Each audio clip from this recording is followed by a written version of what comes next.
Drama serial घाटा की next episode में आप देखेंगे कि सना एक प्लान बनाती है। वो रानिया से कहती है कि रानिया तुम्हारी तबीयत नहीं ना ठीक है और मैं तुम्हें डॉक्टर के पास लेके जाऊँ। रानिया कहती है अच्छा। वो फटाफट रानिया को लेकर अस्पताल पहुंच जाती है। रास्ते में वो हमज़ा को भी फ़ोन करती है और हमज़ा से कहती है कि हमज़ा क्या तुम रानिया से मिलना चाहते हो। वो कहता है कि हाँ मैं रानिया से मिलना चाहता हूँ। तो वो कहती है चलो ठीक है, मैं तुम्हें रानिया से ज़रूर मिलाऊंगी, तुम इस हॉस्पिटल में इस जगह पे पहुँच जाओ, वहाँ रानिया तुम्हारा इंतज़ार कर रही है। हमज़ा बड़ा खुश होता है, वो फटाफट गाड़ी बाहर निकालता है और उस जगह पे पहुंचने की कोशिश करता है, लेकिन वो ट्रैफिक में फंस जाता है। आखिरकार बड़ी मुश्किल से वो अस्पताल वहाँ पहुंच ही जाता है जहाँ पे रानिया होती है।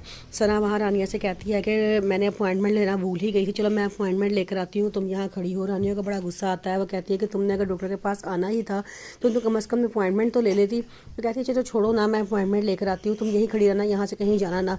रानिया कहती है अच्छा। वो सना के इंतज़ार में वहाँ खड़ी होती है। थोड़ी बार वो देखती है कि दूर से हमज़ा आ रहा होता है। वो हमज़ा को देख के इग्नोर करने की कोशिश करती है, लेकिन हमज़ा उसके पास आके खड़ा हो जाता है। रानिया कहती है कि तुम यहाँ क्यों आए हो। हमज़ा कहता है मैं तुमसे मिलने के लिए आया हूँ। तो रानिया कहती है कि तुम भूल जाओ सब कुछ, क्या तुम भूल नहीं सकते। हमज़ा कहता है कि तुम भूल सकते हो क्योंकि तुमने मुझसे मोहब्बत की ही नहीं थी, लेकिन मैं सब कुछ नहीं भूल सकता।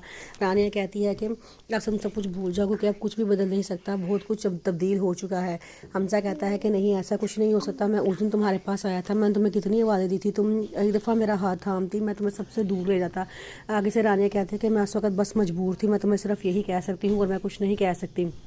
हमज़ा कहता है तुम अपनी बेवफाई को मजबूरी का बहाना नाम ना दो, अगर तुम एक दफ़ा भी मेरी तरफ हाथ बढ़ाती ना देखना, मैं सबको पीछे छोड़ के तुम्हें तुम्हारा हाथ थाम कर तुम्हें वहाँ से ले जाता है। रानिया कहती है कि अब कुछ नहीं हो सकता, उन बातों का दोहराने का क्या फ़ायदा है, तुम यहाँ से चले जाओ, तुम मेरा पीछा ना किया करो, अब मैं किसी की बीवी हूँ।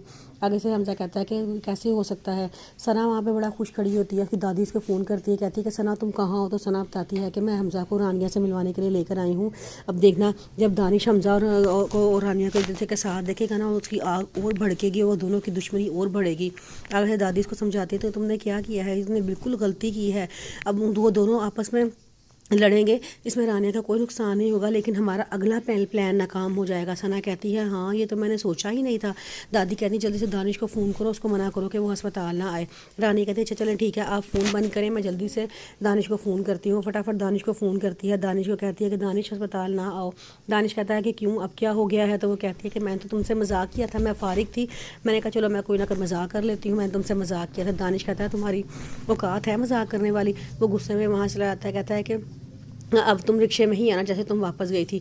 सना कहती है कि थोड़ी देर बैठ जाओ, अभी हम अपॉइंटमेंट हो जाएगी तो हम चले जाएंगे इकट्ठे। लेकिन वो कहता है नहीं, जिस तरह तुम आई थी तुम वैसे ही वापस जाओगी, तुमने से बहुत घटिया मजाक किया है, तुम्हारी औकात नहीं है गाड़ी वाली। आगे सना कहती है तुम्हारी भी कौन सी औकात थी गाड़ी वाली, तुम्हें भी तो मामू ने ही गिफ्ट की है।